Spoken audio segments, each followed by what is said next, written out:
Subscribe करें CA गुरुजी channel को, bell icon पे क्लिक करें सभी लेटेस्ट अपडेट सबसे पहले देखने के लिए।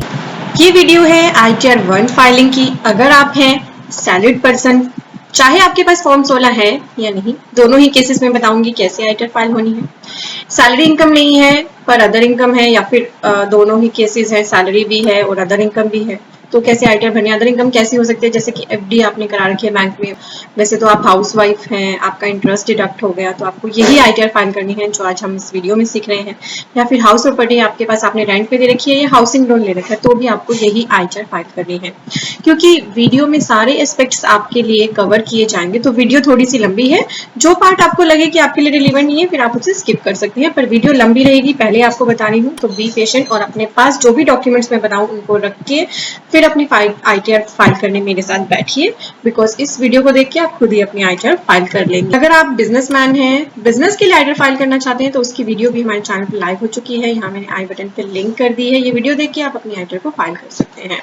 बट अगर कहीं भी आपको लगे कि आपसे खुद अपनी ITR फाइल नहीं हो रही है, तो स्क्रीन पे आपको वेबसाइट दिखाई दे रही है www.legalsahayak.com। आप इनकी पेड सर्विसेज ले सकते हैं। इनका कॉन्टैक्ट नंबर मैंने वीडियो के डिस्क्रिप्शन में भी दे दिया है। बट ITR अगर आपको अपने ऊपर पूरा कॉन्फिडेंस हो तभी खुद फाइल करिएगा, अदरवाइज एक्सपर्ट एडवाइस लेना बिल्कुल मत भूलिएगा।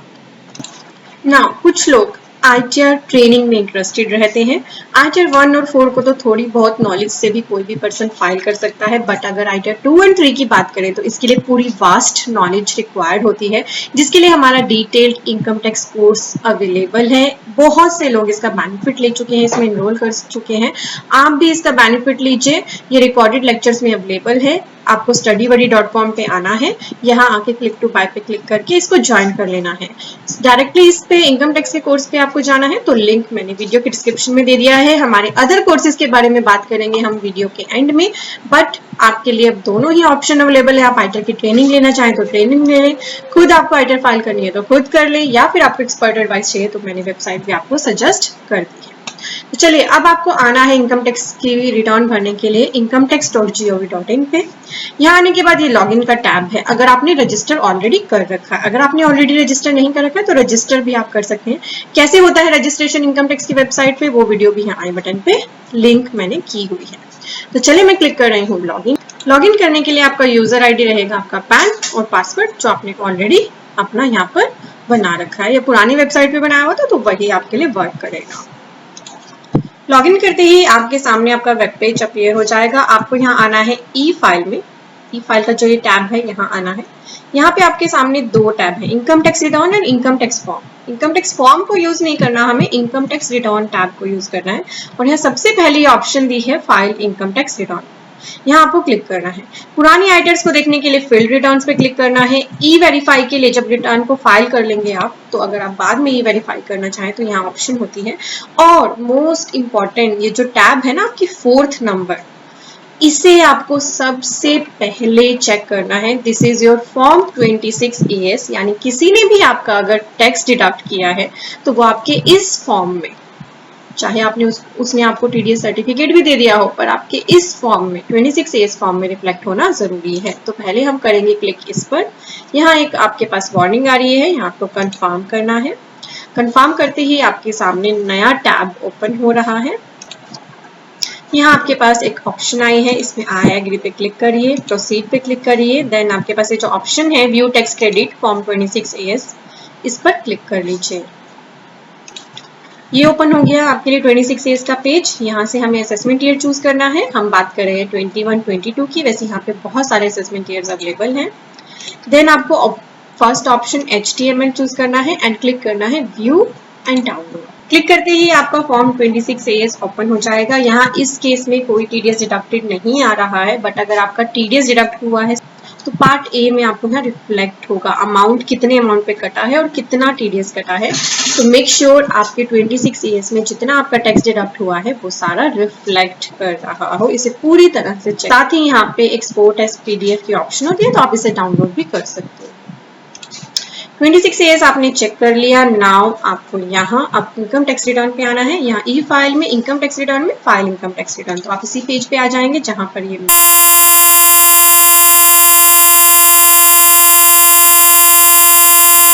21-22 इसे हमें सिलेक्ट करना है और नीचे की टैब्स पे हमें कुछ नहीं करना है, हमें क्लिक करना है कंटिन्यू पे क्लिक करने के बाद यू हैव 2 ऑप्शंस, ऑनलाइन और ऑफलाइन।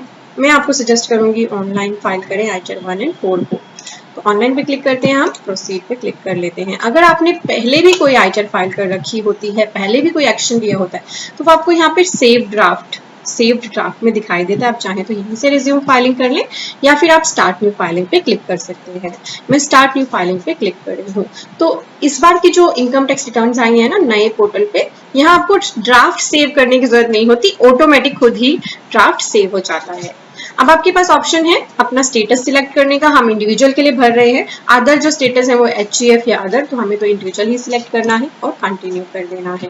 अब हमें फॉर्म सिलेक्ट करना है, हम भर रहे हैं ITR 1। ठीक है, अब यहाँ पे ITR 1 सिलेक्ट करते ही आपको बताया जा रहा है ITR 1 है किसके लिए, तो ये भी जान लीजिए, बहुत इंपॉर्टेंट है। नोट कर लीजिए, अगर आपकी टोटल इनकम है आपको 50 लाख और आपकी जो इनकम है वो या तो सैलरी से है, हाउस प्रॉपर्टी से है, अदर सोर्स से है, यानी बिजनेस इनकम के लिए ITR 1 नहीं होती, कैपिटल गेन के लिए ITR 1 नहीं होती। और अगर थोड़ी बहुत आपकी एग्रीकल्चर इनकम है अप टू 5000 तो भी आप इस फॉर्म को यूज कर सकते हैं। इससे ज्यादा है तो आपको फिर अदर फॉर्म सिलेक्ट करने होंगे। इस तरह के जो कंसेप्ट्स हैं वो हमारे इनकम टैक्स कोर्स में बहुत ही अच्छे से क्लियर किए जाते हैं। और ना ही ये ITR 1 डायरेक्टर के लिए है, जो कंपनी के डायरेक्टर है या किसी ने अगर अनलिस्टेड इक्विटी शेयर में इन्वेस्ट किया है उनके लिए भी ये फॉर्म नहीं है। अब आपने जान लिया, तो अब हम क्लिक करते हैं प्रोसीड विद ITR 1। इस पेज पर आने पर आपको यहाँ पर कुछ ऑप्शंस दी होती हैं कि डॉक्यूमेंट्स की लिस्ट आपके पास क्या होना चाहिए डॉक्यूमेंट्स। तो ये लिस्ट है, तो आप इसको पढ़ सकते हैं। FAQ है, आप चाहें तो इनको स्टडी कर सकते हैं।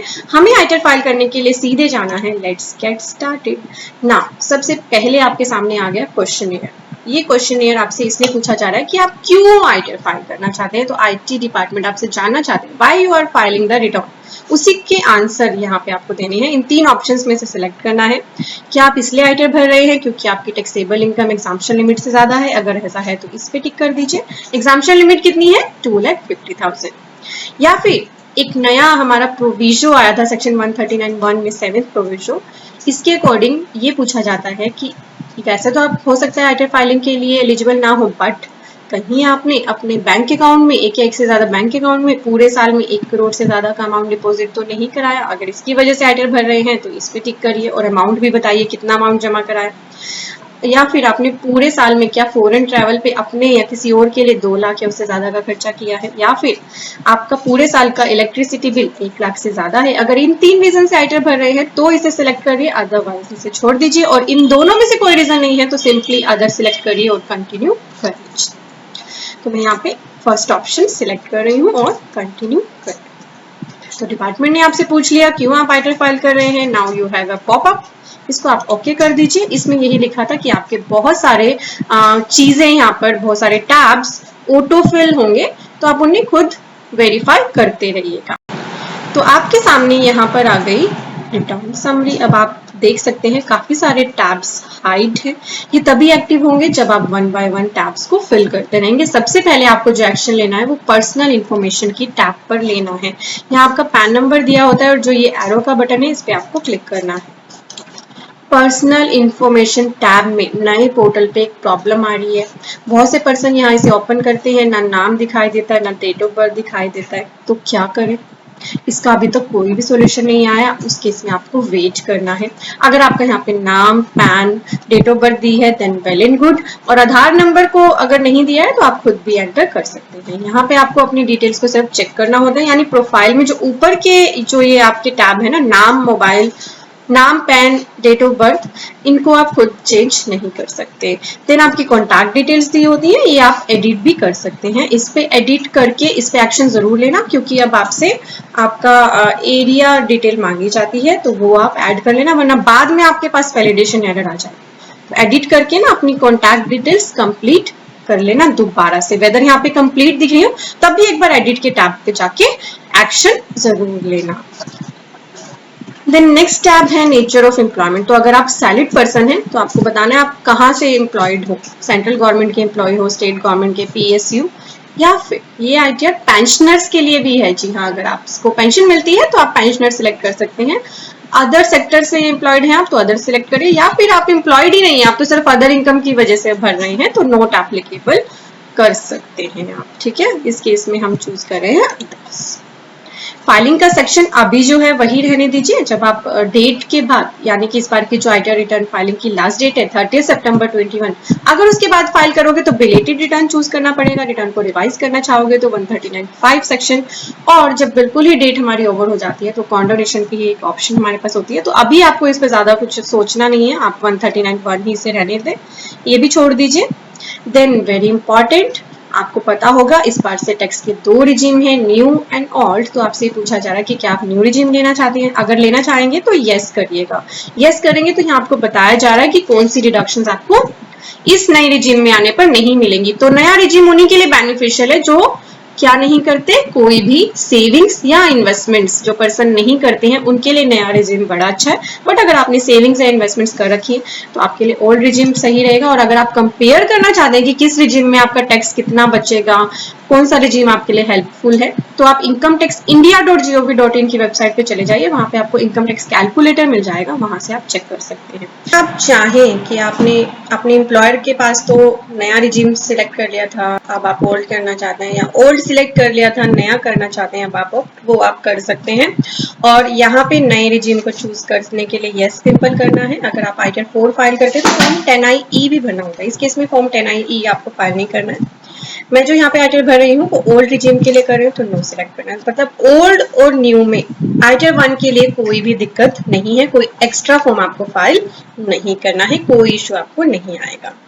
Then we are moving on to the bank details. Bank detail is very very important. यहाँ पे आपका एटलीस्ट एक बैंक अकाउंट ऐड होना चाहिए और वो प्री वैलिडेट है, तो आपका रिफंड बहुत ही जल्दी आ जाएगा। तो आपको यहाँ पे अपना अकाउंट ऐड करना है। अगर ऑलरेडी एडिड है तो सिलेक्ट फॉर रिफंड पे सिलेक्ट कर देना, नहीं है तो। और कुछ पर्सन्स के पास एक बड़ी प्रॉब्लम आ जाती है यहाँ पर कि बैंक अकाउंट डाल देते हैं, वो वैलिडेशन फॉर प्रोसेस में ही अटक जाता है। किसी भी रीजन से हो सकता है वो, कि बैंक का IFSC कोड चेंज हो गया या कोई भी रीजन हो सकता है। तो फिर आपके पास फिर एक यही ऑप्शन बचती है कि एक और बैंक अकाउंट भी ऐड करें और फिर अपनी आईटीआर फाइल करें। तो नया पोर्टल है, पता नहीं क्या क्या इसमें ग्लिचेस आ रहे हैं, तो मैं कुछ ग्लिचेस भी आपको साथ साथ बता रही हूँ। और बस आपका ये टैब हो गया है कंप्लीट, आपको इस पर क्लिक करना है कंफर्म। तो कंफर्म करते ही देखिए यहाँ पर बाहर टिक का बटन आ गया, कंफर्म भी लिखा। नेक्स्ट टैब एक्टिव हो गया, gross total income. This is very important, इस पे आपको अब एक्शन लेना है। यहाँ पे सबसे पहले आपके सामने कुछ क्वेश्चनियर आ गए हैं सैलरी की एग्जाम्पशन के लिए। वो पूछ रहे हैं आपसे कि हमें ये इंफॉर्मेशन दो कि क्या आप इन एग्जाम्पशंस के लिए एलिजिबल हो।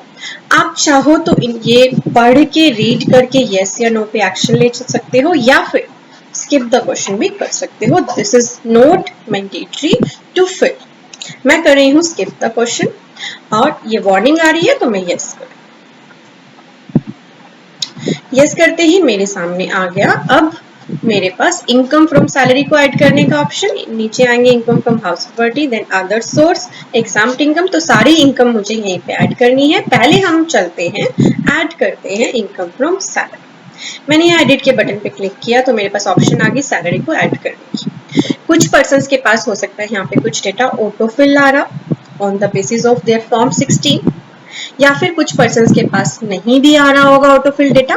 तो जो भी डेटा आपके सामने आ रहा है आपको कोई भी उस पर घबराने की जरूरत नहीं है, आपको उसे चेक करना है और अगर गलत है तो एडिट करना है। जी हाँ, ऐसा नहीं है कि आप उस डेटा को एडिट नहीं कर सकते। नहीं आ रहा है ऑटोफिल तो खुद फिल कर लो, तब भी घबराने की कोई जरूरत नहीं है।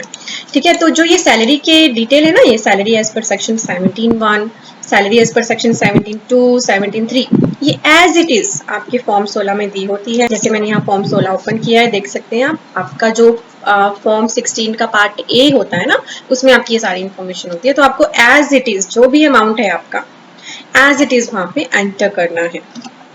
ठीक है, अगर आप पेंशनर हैं, पेंशन से इनकम आती है आपकी, तो आप इसको डाल दीजिए सैलरी एज पर सेक्शन 17(1), क्योंकि अगर आप इनकम टैक्स को डिटेल में पढ़ेंगे तो सेक्शन 17(1) का ही पार्ट होता है पेंशन इनकम भी। देन एक क्वेश्चन और आता है कि फॉर्म 16 जिसको मिल गया वो तो फॉर्म 16 से फटाफट फिगर्स अपनी उठाएगा और यहाँ पर ऐड कर देगा। जिसके पास फॉर्म 16 नहीं है वो क्या करें? वो पर्सन अपनी सैलरी स्लिप उठाएं पूरे 12 महीने की या जितने भी मंथ्स उन्होंने काम किया है, और अपनी जो सैलरी है उसको टोटल करके यहाँ पर ऐड कर दें। ये बाइफर्केशन अगर आपको अपनी सैलरी स्लिप में नहीं मिल रहे हैं तो आप सेक्शन 17(1) में ही डाल सकते हो, कोई भी दिक्कत नहीं है। तीसरा क्वेश्चन ये आएगा कि जिनके पास एक से ज्यादा फॉर्म 16 है वो क्या करें। एक से ज्यादा फॉर्म 16 होने पर आपको जो मेजर ध्यान रखना है वो ये ध्यान रखना है कि जो आपकी डिडक्शंस हैं, क्या दोनों या जितने भी आपके एम्प्लॉयर हैं उन सभी ने डबल टाइम मतलब बार बार अगर उन्होंने ले ली है तो आपको तो एक ही बार लेनी है डिडक्शन। सैलरी तो सभी की ऐड कर लीजिए, फॉर्म 16 से ऐड कर लीजिए, पर डिडक्शंस के टाइम पे ध्यान रखिएगा कि जितनी आपकी एक्चुअल डिडक्शन है, कुछ एम्प्लॉयर बार बार सभी एम्प्लॉयर ले लेते हैं। मान लीजिए आपने LIC करा रखी है 25,000 की, वो आपके एम्प्लॉयर ए ने भी कंसीडर कर ली, एम्प्लॉयर बी ने भी कंसीडर कर ली, तो आपको तो एक ही बार उसकी डिडक्शन मिलेगी, ठीक है। तो इस चीज का ध्यान रखना है। तो अपनी सैलरी डाल लीजिए एज पर सेक्शन 17(1), जो भी सैलरी आ रही है। जैसे इस सामने आ गया 7,58,000, मैं तो यहाँ पे आपको सैंपल पे बता रही हूँ, तो जो भी आपकी एक्चुअल सैलरी है वो डालिए। सेक्शन 17(2) की है 25,000, सेक्शन 17(3) की है यहाँ पर 12,500। तो जो भी आपका अमाउंट है वो डालिए। इनमें कोई अमाउंट नहीं है तो जीरो भी डाल सकते हैं हम। एग्जाम अलाउंस पूरी लिस्ट दी है, exam allowance, leave travel allowance, remuneration by official, ठीक है। जो भी आपका है मेजरली तो आपको जो डालना होता है वो आपका आता है HRA के लिए होता है 1013A, allowances to meet expenditure incurred on house rent. और हाउस रेंट के लिए ध्यान रखिएगा, कुछ पर्सन बार बार ये कंफ्यूज हो जाते हैं कि हमारे एम्प्लॉयर ने हमारा HRA नहीं लिया, फॉर्म 16 में नहीं आ रहा, या फिर कम ले लिया, तो क्या हम खुद डाल सकते हैं अपना HRA? डाल सकते हो आप, बट फ्यूचर में नोटिस के लिए तैयार रहिएगा, क्योंकि आपसे क्वेश्चन किया जा सकता है कि आपके फॉर्म 16 में HRA ना होते हुए भी आपने क्यों क्लेम कर लिया। So this is your choice, लेना चाहे तो it is as per your risk. तो यहाँ पे पूरी लिस्ट दी है एग्जाम अलाउंसेस की। जैसे कि इस केस में HRA आ रहा है 48,000 का, तो मुझे सेक्शन 1013A सिलेक्ट करना है और इसे डाल देना है 48,000, ठीक है। और एड अनदर करके आप इसके अलावा भी जो भी आपके अलाउंसेस है वो डाल सकते हैं। अलाउंसेस यहाँ पर जिनके नाम दिए हैं वो तो आप पढ़ सकते हैं, नहीं दिए हैं तो हमारे पास सेक्शन होता है 1014(1) एंड 1014(2). अगर इनमें आपके अलाउंस आ रहे हैं तो आप फिर 1014(1) एंड 2 को चूज करें, अदरवाइज एनी अदर करके भी आप डाल सकते हैं, ठीक है। ये डिटेल में मैं आपको नहीं बता रही कि सेक्शन 1014(1) में कौन से अलाउंस आएंगे, 1014(2) में कौन से अलाउंस आएंगे। अगर आपको डिटेल में सीखना है तो आप हमारा इनकम टैक्स कोर्स ज्वाइन करना बिल्कुल ना भूलें, वहां पे हमने पूरी तरह से ये कंसेप्ट क्लियर कर रखे। तो ये डल गई नेट सैलरी। एंड अगर आप ओल्ड रिजीम में जाएंगे तो स्टैंडर्ड डिडक्शन अपने आप आ जाएगी, अगर आप नए रिजीम में जाएंगे तो स्टैंडर्ड डिडक्शन आपको अवेलेबल नहीं होगी। यहाँ पे स्टैंडर्ड डिडक्शन आपको डालने की जरूरत नहीं है, वो ऑटोमेटिकली आ जाती है। Entertainment allowance generally government employees के लिए एप्लीकेबल होता है, तो इसलिए ऑलरेडी डिसेबल्ड है। प्रोफेशनल टैक्स भी अगर आपके फॉर्म 16 में, तो वो भी एंटर कर लीजिए। और आपके नीचे आ जाएगी income chargeable under head salary, इसको मैच कर लीजिएगा अपनी फॉर्म 16 से और फिर कर दीजिएगा सेव। सेव कर दिया मैंने। अब मैंने इनकम फ्रॉम सैलरी ऐड कर ली। अब बात करते हैं इनकम फ्रॉम हाउस प्रॉपर्टी की। जो भी इनकम आपकी है आप उसे डालिए, अदरवाइज और इनकम को स्किप कर दीजिए। मैं तो क्योंकि सभी के लिए बता रही हूँ तो मैं हर एक इनकम पे आपको एक्शन लेके दिखाऊंगी। तो हाउस प्रॉपर्टी के लिए सबसे पहले आपसे पूछा जा रहा है कि हाउस प्रॉपर्टी का टाइप क्या है। सेल्फ ऑक्यूपाइड यानी आपने किसी को रेंट पे नहीं दे रखी है, खुद आप उसमें रहते हैं। लेट आउट कर रखी है यानी रेंट पे दे रखी है। और इनकम टैक्स एक्ट में प्रोविजन है, दो से ज्यादा प्रॉपर्टी होने पर दो के बाद की प्रॉपर्टीज डीम्ड लेट आउट मानी जाती है। तो हम मानेंगे आप भर रहे हो for the self occupied. Self occupied के केस में आपको जो बेनिफिट होता है वो ये होता है कि अगर आपने अपने हाउस पे हाउसिंग लोन लिया है तो उसके इंटरेस्ट की आपको 2 लाख तक की डिडक्शन अवेलेबल होती है। यहाँ पे अमाउंट डालते ही नेगेटिव में आ जाता है। नेगेटिव में क्यों आता है? ये आपकी इनकम से माइनस हो जाएगा। अगर आपकी प्रॉपर्टी होती लेट आउट तो आपके पास यहाँ पे जो आपको रेंट रिसीव हुआ है उसे भी डालने की ऑप्शन आती है, कोई टैक्सेस पे किए हैं, और जो 30% की अबैटमेंट मिलती है हाउस प्रॉपर्टी वो अपने आप कैलकुलेट हो जाती है। और लेट आउट प्रॉपर्टी पे भी हाउसिंग लोन लिया है तो उसमें तो 2 लाख की भी लिमिट नहीं है इंटरेस्ट की। जितना भी इंटरेस्ट आपने पूरे साल में पे किया है वो आपको यहाँ डालना है। अब इंटरेस्ट की डिटेल मिलती कहाँ से है? जहां से आपने हाउसिंग लोन लिया है उनसे लीजिए interest certificate for the year 2021, वहां से आपको ये फिगर मिल जाएगी, ठीक है। इसके अलावा जो आपने प्रिंसिपल पे किया होता है उसकी डिडक्शन आपको ATC में मिलती है। तो इस केस में हाँ, income from house of property में कोई इनकम नहीं है। अगर आपकी है तो डाल दीजिएगा, मैंने आपको डालना सिखा दिया है तो मैं इसे कैंसिल कर रही हूँ। Now moving on to the next income from other source, इस पे भी मैं क्लिक कर रही हूँ ऐड डिटेल। इस इनकम को दो तरह से डालने के ऑप्शन आते हैं। तो ये क्वेश्चन फॉर्म में आ रहा है आपके सामने, क्वेश्चन पूछे जा रहे हैं कि आपके सेविंग बैंक इंटरेस्ट की इनकम है, यस करिए, यस पे क्लिक करेंगे, यहाँ पे इनकम डाल दीजिए। ठीक है, इस तरह से डाल लीजिए या फिर स्किप द क्वेश्चन कर लीजिए, एक बार स्किप कर लेंगे तो ये हमारे पास इस तरह से आ गया, interest from saving account, interest from deposits. तो अगर आपके बैंक में इंटरेस्ट आता है जो क्वार्टरली देते हैं बैंक जनरली, वो आपको अपनी बैंक स्टेटमेंट से देखना है और यहाँ पे ऐड कर देना है जितने भी आपके बैंक अकाउंट है उन सभी का इंटरेस्ट। डिपॉजिट आपने करा रखा है जैसे एफडी हो गया या कोऑपरेटिव बैंक या कहीं भी आपने डिपॉजिट करा रखा है, उसका उस पे इंटरेस्ट मिला है तो इसको सिलेक्ट करिए और यहाँ अमाउंट डाल दीजिए। इनकम टैक्स रिफंड पे इंटरेस्ट मिला है वो यहाँ डाल दीजिए। फैमिली पेंशन है तो फैमिली पेंशन सिलेक्ट करेंगे, अमाउंट डालेंगे तो जो सेक्शन 57 की डिडक्शन है वो ऑटोमेटिकली कैलकुलेट हो जाएगी। डिविडेंड इनकम भी इस बार आपको अदर इनकम में दिखानी है बिकॉज दिस इज टैक्सेबल, तो डिविडेंड इनकम मिली है आपको तो वो भी आपको यहाँ दिखानी है। और एनी अदर इनकम है तो एनी अदर सिलेक्ट करिए और डिस्क्रिप्शन में बता दीजिए किस तरह की इनकम है और अमाउंट डाल दीजिए।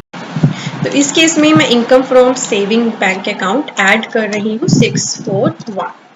ये जरूर डालिएगा अगर आपके सेविंग बैंक में इंटरेस्ट आता है तो दैट विल गुड कि आप उसे ऐड कर दें। इनकम फ्रॉम अदर सोर्स भी आपने जान लिया कैसे ऐड करना है, अब हमने यहाँ सभी इनकम्स को ऐड करना जान लिया है। देन एक और ऑप्शन आती है हमारे पास एग्जाम्प्ट इनकम की। ये जर्नली बहुत कम लोगों पे एप्लीकेबल होती है, ये उन पे एप्लीकेबल होती है जिनको एक तो एग्रीकल्चर इनकम डालनी है या फिर कोई अमाउंट मिला है सेंट्रल स्टेट या लोकल अथॉरिटी से by way of compensation on account of any disaster, या कोई सम रिसीव्ड हुआ है जैसे लाइफ इंश्योरेंस पॉलिसी से इंक्लूडिंग बोनस। ठीक है, अगर ऐसा कोई ह्यूज अमाउंट मिला है तो आपको देखना है, अगर वो एग्जाम्प्ट है तो एग्जाम्प्ट इनकम में जरूर डालें। Statutory provident fund, recognised provident fund, approved superannuation fund, scholarship, MP MLA के allowances, pension, defence medical disability pension, armed forces family pension, तो जो भी एग्जाम्प्ट इनकम अगर आपको रिसीव हुई है आपके बैंक अकाउंट में उसे एग्जाम्प्ट इनकम में दिखाना बिल्कुल मत भूलिएगा। यहाँ से सिलेक्ट करना है, जैसे एग्रीकल्चर इनकम है मान लीजिए आपकी, और यहाँ अमाउंट डालना है और ऐड के बटन पे क्लिक कर देना है। एक से ज्यादा एग्जाम्प्ट इनकम भी आप ऐड कर सकते हो, अगर है तो डालिएगा, अदरवाइज आप इसे छोड़ सकते हैं। तो इस केस में नहीं है तो मैंने कैंसिल कर दिया। आप फिर से आ गए उसी पेज पर। अब आपने सभी इनकम अगर डालनी है यहाँ पे तो नीचे आ जाएगी ग्रोस टोटल इनकम, चेक करें और कंफर्म के बटन पे क्लिक कर दें। तो दो टैब हमने फाइल फिल कर लिए, कंफर्म का यहाँ पर टैब आ गया। और अगर अभी भी कोई गलती है तो घबराना नहीं है, आप फिर से यहाँ पे क्लिक करके एडिट कर सकते हैं। Then next tab deductions. तो अगर आप सेविंग्स एंड इन्वेस्टमेंट्स करते हो तो आपके लिए टैब रिलेवेंट है, अदरवाइज आप इसे छोड़ दीजिएगा। नई रिजीम में अगर आप गए हैं तो सिर्फ 80 CCD 2 की डिडक्शन मिलती है सिर्फ और सिर्फ। ठीक है, ओल्ड रिजीम में है तो आपके पास और भी ऑप्शंस अवेलेबल होते हैं। यहाँ भी है कि क्वेश्चनियर बेस आ रहा है, आप चाहें तो यहाँ से कर लें या फिर स्किप द क्वेश्चन कर लें। तो यहीं से कर लेंगे डिडक्शन तो बेनिफिट रहेगा, क्योंकि स्किप द क्वेश्चन के बाद फिर एक एक करके आपको चूज करना पड़ता है। तो यहाँ पे अगर आपने डोनेशन की है, जैसे लास्ट ईयर कोरोना की वजह से बहुत से पर्सन ने PM केयर में डोनेशन की थी तो यस करिए, फिर आपको ATG शेड्यूल भरना पड़ेगा, अदरवाइज नो कर दीजिए। देन जो ज्यादातर डिडक्शन लोग क्लेम करते हैं वो होती है 80C की। हाउसिंग लोन ले रखा है तो उसका इंटरेस्ट तो आपने हाउसिंग इनकम में दिखा दिया, अब उसका प्रिंसिपल 80C में दिखा देना। या फिर आपने बच्चों की ट्यूशन फीस पे करी है, LIC आपने करा रखी है, यहाँ पे कुछ चीजें लिखी हुई है, PPF में आपने डाला है पैसा, 5 इयर्स की टैक्स सेविंग FD कराई है, तो जो भी आप डिडक्शन है वो आप यहाँ पे ऐड कर लेना, नहीं है तो नो रहने दीजिएगा। 80 CCD 2 कंट्रीब्यूट करते हो अगर आप NPS में, ठीक है। देन 80D की ऑप्शन आ रही है अगर आपने मेडिक्लेम ले रखा है अपना या अपनी फैमिली का या अपने सीनियर सिटीजन पेरेंट्स का, यस करिए अगर ले रखा है, नहीं है तो छोड़ दीजिए या फिर नो कर दीजिए, कोई इशू नहीं है। एजुकेशन लोन ले रखा है तो सेक्शन 80E एप्लीकेबल होता है, और इनके अलावा जो डिडक्शन है वो यहाँ दे रखी है। 80CCC, 80 CCD 1, 80 CCD 1B ये हमारे NPS के सेक्शन होते हैं। 80DD मेंटेनेंस, जो भी आपके लिए रिलेवेंट है वो उसी डिडक्शन में डालिएगा। मैं अभी आपको यहाँ पे डिटेल में डिडक्शंस नहीं बताने को, कितनी सारी डिडक्शंस बताऊंगी तो टाइम ज्यादा कंज्यूम हो जाएगा। जो बेसिकली मेजरली यूज होती है डिडक्शन 80C, देन हमारी 80D, देन जो यूज होती है पेंशन फंड की हमारी डिडक्शंस यूज होते हैं, तो जो भी आपका कंट्रीब्यूशन आप डालिए। देन कुछ लोग ना यहाँ 80EE और 80EE में कंफ्यूज हो जाते हैं कि जो इंटरेस्ट ऑन हाउसिंग लोन है क्या इन सेक्शंस में भी हम डाल सकते हैं? नहीं, ये पर्टिकुलर ईयर बेस्ड डिडक्शन है, कुछ पर्टिकुलर ईयर्स में लोन लेने पर ही आई थी और पर्टिकुलर अमाउंट की प्रॉपर्टी लेने पर आई थी, तो इनमें आपको नहीं डालना है, आपको वही सेक्शन वही ऑप्शन यूज करनी है हाउसिंग लोन के इंटरेस्ट को डालने के लिए जो मैंने आपको बताई है। ठीक है, देन हमारा जो मेजरली यूज होता है 80TTA सेक्शन, तो आपने जो इंटरेस्ट ऑन सेविंग बैंक डाला था ना, मैंने उस केस में 641 डाला था, उसकी 10,000 तक की रिडक्शन अलाउड होती है। और जो आपके पास यहाँ नीचे वार्निंग आ रही है ना, कोई इशू नहीं है, इसे आने दीजिएगा, आपको इसके लिए घबराने की जरूरत नहीं है। अगर आप सीनियर सिटीजन है तो आपके लिए 80TTB एक्टिव हो जाएगा। सीनियर सिटीजन को फायदा ये है कि उनके लिए डिडक्शन की लिमिट है 50,000 और चाहे उनका इंटरेस्ट कहीं से भी आ रहा हो, सेविंग से आ रहा हो या डिपॉजिट से आ रहा हो, सभी के लिए उनको डिडक्शन मिलती है। पर जो अदर देन सीनियर सिटीजन होते हैं उन्हें सिर्फ सेविंग बैंक अकाउंट के इंटरेस्ट की डिडक्शन मिलती है, इसका खास ध्यान रखना। ठीक है, तो अपनी डिडक्शन एंटर कर लीजिए और कंटिन्यू। इसको यहाँ क्वेश्चन बेस से ही करेंगे तो सही रहेगा। अगर आप 80D डालना चाहें तो यहाँ फिर आपके पास एडिट करके मेडिक्लेम भरने की ऑप्शन आ जाएगी। ठीक है, 80TTA जो मैंने डाला एडिट करना चाहूँ तो वो ऑप्शन भी आ गई। कोई और डिडक्शन मुझे डालनी है तो यहाँ पे फिर उनके अलग से, जैसे कि 80G का डालने के लिए ये मेरे पास टैब है, 80CCD2 डालने के लिए तो ये अलग से आपको शेड्यूल भरने पड़ेंगे अगर आपकी ये डिडक्शन एप्लीकेबल। बहुत ईजी है, बस एडिट करिए, जैसे 80D को आप एडिट करेंगे तो यहाँ आपके पास ऑप्शन आ गई। पहले तो आप खुद के लिए बताइए कि वेदर यू और your family member excluding parents is a senior citizen. अगर आपने खुद का मेडिक्लेम करा रखा है अपनी फैमिली का तो, और अगर आप सीनियर सिटीजन है तो यस करिए, नहीं है तो नो करिए। नो करेंगे तो पार्ट नंबर ए में आपको डिटेल डालनी है, अगर आप सीनियर सिटीजन होते तो पार्ट नंबर बी में डालनी होती है। आपके पेरेंट्स के लिए नीचे टैब दिया है, इसमें ऐड करके और सेव कर दीजिए। तो इस तरह से आपको भरनी है 80D या कोई भी अदर आपको जो शेड्यूल भरना है, जैसे 80G का शेड्यूल भरना है। अगर आपने PM केयर में डोनेशन की थी जैसे, तो आप ऐड 80G करके और उसकी डिडक्शन ले लें। उसके लिए आपके पास पैन नंबर अवेलेबल होना चाहिए, एड्रेस अवेलेबल होना चाहिए जहाँ पे डोनेशन की है उसका। ठीक है, मैं इसको कंफर्म कर रही हूँ। तो डिडक्शंस भी हमने क्लियर कर ली, कवर कर ली। नाउ टैक्सेस पेड का टैब एक्टिव हो गया, इस पे हमने क्लिक किया। यहाँ पे अब आपका जितना TDS कटा है ना वो या तो खुद आ रहा होगा, नहीं आ रहा है तो आपको खुद डालना है। ठीक है, तो आपको मान लीजिए सैलरी पे आपका कटा है, शो डिटेल करिए, यहाँ पे टैब आ गया ऐड अनदर, इस पे क्लिक करिए और अगर आ रहा है तो ठीक है, नहीं तो आपको अपनी 26 CS से टैन मिल जाएगा, टैन डाल दीजिए।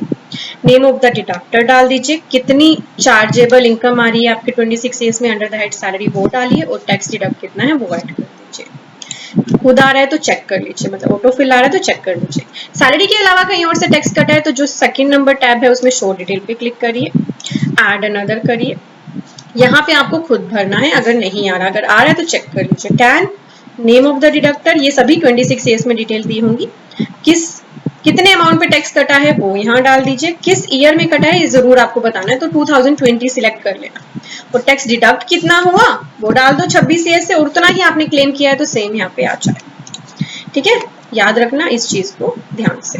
तो जो भी TDS या TCS आपका डिडक्ट हुआ है वो यहाँ पे आपको चेक करना है कि यहाँ पे जरूर आ जाना चाहिए। और अगर आपने खुद से कोई टैक्स पे कर रखा है तो आपके लिए जो लास्ट टैब है वो फिर अवेलेबल है, एडवांस टैक्स या self assessment tax. Add another करेंगे तो यहाँ से आपको चालान की डिटेल एंटर करने की ऑप्शन मिल जाएगी। आयकर भरते भरते ही पता चला कि टैक्स बन रहा है तो टैक्स पे करने के बाद इस टैब में जरूर एंटर करना है। मेरे केस में नहीं है तो मैं कैंसिल कर कंफर्म कर देते हैं, क्योंकि इस केस में कोई भी TDS नहीं है, मैं तो आपको रैंडम भर के दिखा रही हूँ। अब यहाँ पर हुआ क्या, टैक्स तो पे कुछ नहीं है, इनकम मैंने दिखा दी 7 लाख अप्रोक्सीमेट, तो इसीलिए इस केस में टैक्स लायबिलिटी बन रही है। एक बार हमें इसको क्लिक करना है तो यहाँ पे कंप्यूटेशन आ जाएगी। यहाँ पे बताया जा रहा है कि आप अपनी डिटेल्स को वेरीफाई कर लो, जो जो आपने ITR में दिखाई। आपकी इतनी ग्रोस टोटल इनकम आ रही है, उसमें से हमने डिडक्शंस घटा दी तो आपकी नेट टैक्सेबल इनकम ये आ रही है। जो आपका टैक्स है वो ऑटोमेटिकली यहाँ पे कैलकुलेट होता है और आप चाहें तो शो कैलकुलेशन करके देख भी सकते हैं। ओल्ड स्लैब के हिसाब से कैलकुलेट हुआ है तो यहाँ पे दिख रहा है। तो रिबेट मिली है, टैक्स पेबल कितना है और कोई एजुकेशन सेस है, साथ ही कोई इंटरेस्ट लग गया है। और हाँ, अगर आप सैलरीड एम्प्लॉय हैं, आपको एरियर मिले हैं और आप रिलीफ लेना चाहते हैं अंडर सेक्शन 89 तो वो आपको यहाँ खुद डालनी पड़ेगी और उसके लिए फॉर्म 10E भी भरना पड़ेगा। ये कंसेप्ट हमने अपने इनकम टैक्स कोर्स में डिटेल में कवर किए हैं। और क्योंकि अगर आपने आपने टैक्स 31 मार्च तक नहीं भरा होता तो आप पर इंटरेस्ट लायबिलिटीज भी लग जाती हैं, जो यहाँ पे ऑटोमेटिकली कैलकुलेट होती है। इस केस में टैक्स बन रहा है तो आ गया। अगर आपके केस में टैक्स नहीं बन रहा होगा तो आपका यहाँ पर रिफंड अमाउंट शो होने लगेगा। तो यहाँ पे ऑटोमेटिकली टैक्स कैलकुलेट होता है, आपको देखना है और इसे कंफर्म कर देना अगर सही, ठीक है। देन आपको करना है प्रोसीड पे क्लिक। प्रोसीड पे क्लिक करते ही ये इंपॉर्टेंट है, दिस इज वेरी इंपॉर्टेंट। अगर आपका रिफंड बनता होगा तो लिखा होगा you have a refund of this amount. आपको चेक करना है क्या इतना ही अमाउंट आपका रिफंड आना चाहिए था। नहीं आ रहा है तो मतलब कोई गलती करी है तो ठीक कर लेना। यहाँ पे आ रहा है कि आपको पेमेंट करनी है इतने अमाउंट की, तो यानी कि अगर आपका टैक्स बन रहा है तो पहले आप पे करेंगे फिर अपनी आइटर फाइल करेंगे। और अगर आपका ना कोई टैक्स पेबल है ना कोई रिफंडेबल है तो यहाँ पर आ जाएगा you have no tax payment liability, 0 आ जाएगा। तो यहाँ से आपको इन सभी चीजों को चेक कर लेना है। तो इस केस में क्योंकि टैक्स बन रहा है तो पहले वो आपसे पूछ रहा है कि क्या आप उस टैक्स को पे करना चाहते हो, तो पे नाउ की ऑप्शन आएगी, इस पर क्लिक करेंगे तो आपको टैक्स पे करने के लिए चालान के ऑप्शन पे ले जाया जाएगा। आप चालान भर सकते हैं और पे कर सकते हैं। मैं एक बार रिटर्न समरी पे वापस जा रही हूँ। मैं यहाँ से इनकम कम कर देती हूँ ताकि टैक्स ना बने और आपको दिखा सकूँ। तो देखिए मैंने यहाँ एडिट कर दी है सैलरी इनकम। अब मैंने इनकी इनकम कर दी है टैक्सेबल लिमिट से कम। तो देखिए यहाँ पे टैक्स पेड भी मेरा चेंज हो गया। तो आप एडिट करेंगे तो टैक्स पेड वाला टैब भी आपका चेंज हो जाएगा, टैक्स लायबिलिटी का टैब भी चेंज हो जाएगा, ठीक है। तो यहाँ पर जो टैक्स लायबिलिटी है वो हो गई है इस केस में अब 0, क्योंकि इनकम टैक्सेबल लिमिट से कम है, ठीक है। तो चलिए अब हम फिर से बढ़ते हैं। प्रोसीड पे क्लिक किया मैंने। अब यहाँ पे मेरे पास आ गया लिखा you need to make a payment of 0 rupees. मुझे कुछ भी पे नहीं करना है ना। I have a option to preview the return.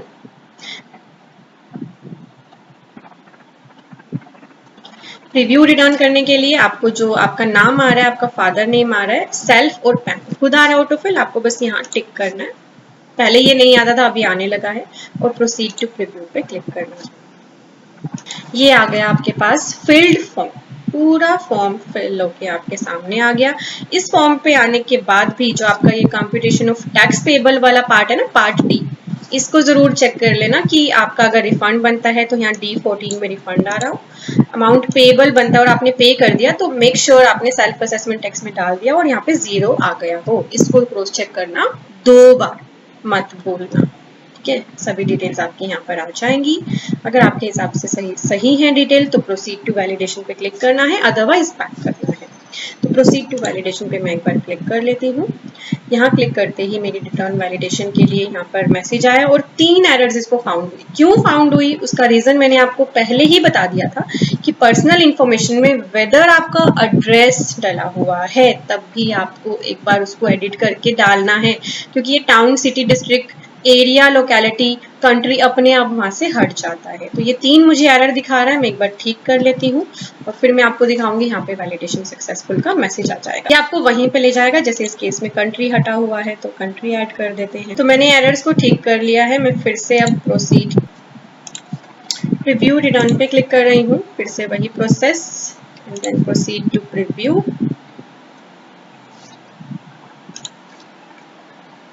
Proceed to validation मैंने किया तो अब देखिए वैलिडेशन सक्सेसफुल आ गया है। तो ये सबसे इंपॉर्टेंट स्टेप है कि आपकी आइटर में वैलिडेशन एरर कोई आएगी तो उसको ठीक करना होगा, फिर बाद में आपके पास आएगा option proceed to validation successful. इसके बाद ही आपके पास प्रोसीड टू वेरिफिकेशन का टैब एक्टिव होगा। आप चाहें तो यहीं से इसे JSON में डाउनलोड कर सकते हैं, फिर से बैक जाना चाहें तो प्रीव्यू रिटर्न कर सकते हैं। हम कर रहे हैं क्लिक प्रोसीड टू वेरिफिकेशन पे।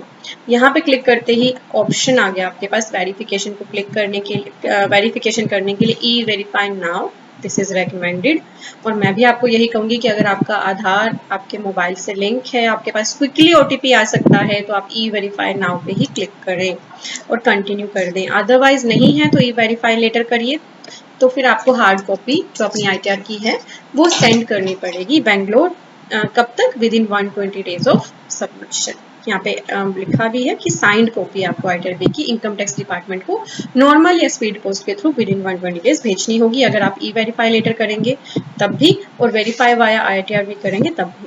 ई वेरीफाई नाउ आपको क्यों रिकमेंडेड है, क्योंकि अभी जो इनका टैब है ना ई वेरीफाई लेटर वाला, यहाँ पे जो ऑप्शन है ई वेरीफाई रिटर्न की, ये सही से काम नहीं कर रहा है। बाद में अगर आप ई वेरिफिकेशन करना चाहेंगे तो उसमें दिक्कत आती है। आप ई वेरिफिकेशन कैसे कर सकते हो, आधार ओटीपी से या प्री वैलिडेट बैंक अकाउंट से या प्री वैलिडेट डीमेट अकाउंट से। कंटिन्यू करेंगे तो आपके सामने यहाँ पर ऑप्शंस आ जाएंगी कि आधार से करना चाहते हो तो पहली ऑप्शन, डिजिटल सिग्नेचर आपके पास है तो दूसरी ऑप्शन है, आप नेट बैंकिंग से करना चाहते हैं या बैंक अकाउंट से या डीमेट अकाउंट से तो ये ऑप्शंस हैं। आपके पास कोई ईवीसी ऑलरेडी है, जैसे एटीएम से आपने जनरेट किया है, यहाँ पे लिखा है आप एटीएम के थ्रू भी ईवीसी जनरेट कर सकते हैं। कैसे कर सकते हैं, सभी स्टेप दिए। या फिर आपके आधार पे ऑलरेडी ओटीपी आ गया है तो ये ऑप्शन आपके पास अवेलेबल है। जिस भी ऑप्शन से करना चाहिए, जैसे पहली ऑप्शन से करेंगे तो ऑप्शन को सिलेक्ट करते ही कंटिन्यू का बटन एक्टिव हो जाएगा। कंटिन्यू करते ही आपके पास ओटीपी आ जाएगा और ओटीपी डालते ही आपकी रिटर्न हो जाएगी फाइनल, क्या हो जाएगी, रेडी। और आपके पास एक टैब आएगा सबमिट का, सबमिट कर देना। सबमिट करते ही डाउनलोड फॉर्म की ऑप्शन आएगी, नोट कर लो, डाउनलोड फॉर्म की ऑप्शन आएगी, उस पर क्लिक करेंगे तो आपकी आईटर भी आ जाएगी आपके सामने। कंप्लीट प्रोसेस, मैं यहाँ पे क्योंकि फाइनल आईटर नहीं भर रही हूँ तो मैंने इसे वेरीफाई नहीं किया है। आप यहाँ से बैक जाना चाहें तो बैक भी जा सकते हैं, कोई इशू नहीं है। और अब दिखाती हूँ आपको, जो ये आपकी आईटर है ना, ये सेव ड्राफ्ट में भी चली गई होगी। तो ये देखिए आज की डेट की ही ये मेरे पास ड्राफ्ट में आ गई। तो आपको इस नए पोर्टल पे अपने आप ड्राफ्ट सेव करने की जरूरत नहीं होती, आप यहीं से रिज्यूम फाइलिंग कर सकते हैं। तो अगर राइटर फाइल की है तो वीडियो के कमेंट में यस जरूर लिख देना। बहुत ही इम्पॉर्टेंट वीडियो है और भी सभी पर्सन्स के साथ जरूर शेयर करना। और हमारे कोर्सेज का बेनिफिट लेना मत भूलना। इनकम टैक्स का डिटेल कोर्स है, जीएसटी का डिटेल कोर्स अवेलेबल है। अगर आप बहुत सारी बैलेंस शीट्स बनाते हो, कई घंटे कई दिन लगाते हो, ओपनिंग से क्लोजिंग मिलाने में ही अपने टीम मेंबर्स को बिजी रखते हो, तो हमारा ये पॉपुलर कोर्स लीजिए जिसमें ऑटोमेशन सिखाया गया है बैलेंस शीट का, और जीएसटी एंड इनकम टैक्स का कॉम्बो भी अवेलेबल है। सभी कोर्सेज के लिंक्स वीडियो के डिस्क्रिप्शन में है, इनका बेनिफिट लीजिए और